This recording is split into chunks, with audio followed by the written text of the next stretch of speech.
አሰላሙ አለይኩም ወራህመቱላሂ ወበረካቱሁ።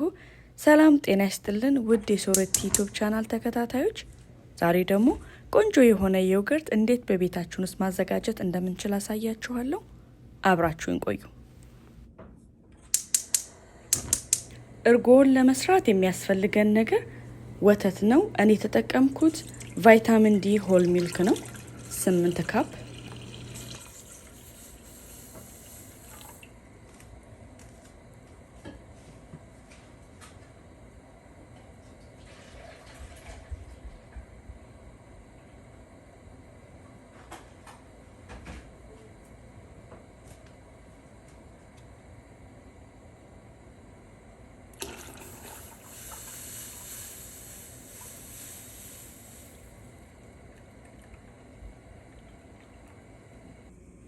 ለዚህ ቻናል አዲስ ከሆናችሁ ሰብስክራይብ በማድረግ የቻናሉ ቤተሰብ ይሁኑ። በየጊዜው የምንለቃቸው ቪዲዮዎች ወዲያው እንዲደርሳችሁ የኖቲፊኬሽን ቤሏን ወይም የደውል ምልክቷን ይጫኑ። አብራችሁ ለነበራችሁ ከልብ እናመሰግናለን። እሳታችንን በመቀነስ ወተቱን እናፈላለን። እናም በተደጋጋሚ ማማሰል አለብን ከስር እንዳይዝብን።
በዚህ ቻናል በአፋን ኦሮሞ፣ በአማርኛ እንዲሁም ሬሲፒውንና ዳይሬክሽኑን በእንግሊዘኛ እናስቀምጣለን።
እሳታችንን ቀንሰን በደንብ ካፈላነው በኋላ ወደምናስቀምጥበት እቃ ወይም ኮንቴነር ላይ እናዘዋውራለን።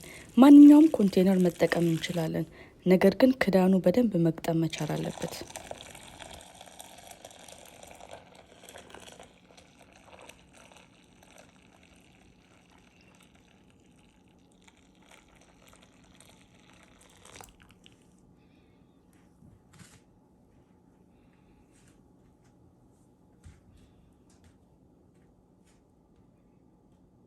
ትንሽ እንዲቀዘቅዝ ካደረግን በኋላ 2 የሾርባ ማንኪያ እርጎ ያስፈልገናል።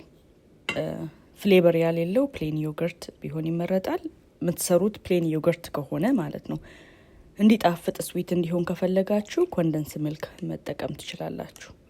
ከዛን ካለው ወተት ላይ 2-3 የሾርባ ማንኪያ ወደ እርጎ በመጨመር እንቀላቀላለን። ከዚያም ወደ ዋናው ወተት እንገለብጣለን። ያንንም እናቀላቀላለን። ይሄ ደግሞ ለምንድነው የሚጠቅመው? ፕሮሰሱን እንዲያፋጥን ያደርገዋል። ዳቦ ስንሰራ ካሜራ ወይም ይስት እንደምንጠቀመው ሁሉ እርጎም ስንሰራ ስታርተር ያስፈልገናል።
እንዲህ በደንብ ከከደንን በኋላ በቤታችን ውስጥ ሙቃት የሆነ ቦታ ላይ ማስቀመጥ እንችላለን።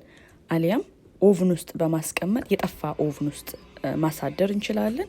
የሚፈጀው ሰዓት ከ8 እስከ 10 ሰዓት ድረስ ይፈልጋል ወተቱ እርጎ ለመሆን።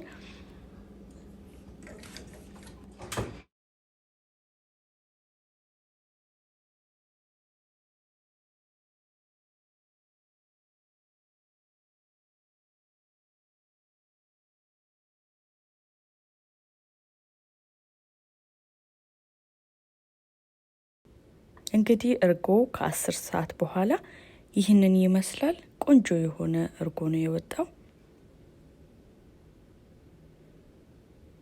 እስቲ ከጎን ቆርሰን እንየው። በጣም ቆንጆ ሆኖ ነው የደረሰው። እናንተም በቤታችሁ ውስጥ እንዲያደርጋችሁ ቤተሰባችሁ መመገብ ትችላላችሁ። በጣም ቀላል ነው አሰራሩ። ለልጆቻችሁ በፍራፍሬ እንደ ስትሮበሪ ያለ ብሉቤሪ ጨምራችሁ ማቅረብ ትችላላችሁ። እንዲሁም ለአዋቂ በሚጥሚጣ ፈታ በመስራት እርጎ በምትፈልጉት መልኩ አድርጋችሁ መመገብ ትችላላችሁ። አይ ሆፕ ይህን ቪዲዮ እንደምትወዱ ተስፋ አደርጋለሁ። ከወደዳችሁት ላይክ ማድረጋችሁን አትዘንጉ።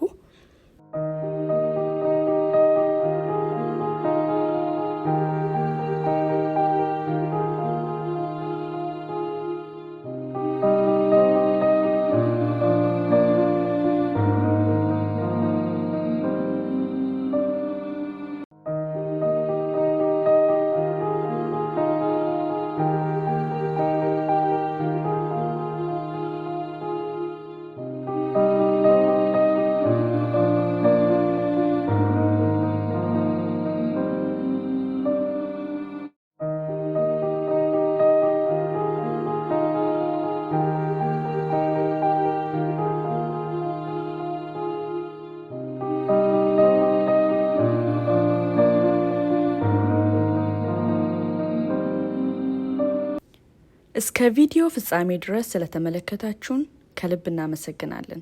ዳግም በሌላ ቪዲዮ እስከምንገናኝ ድረስ እኔ ከወዲሁ ሰናበታችኋለሁ። ይህ ሶሬት ዩቲዩብ ነው።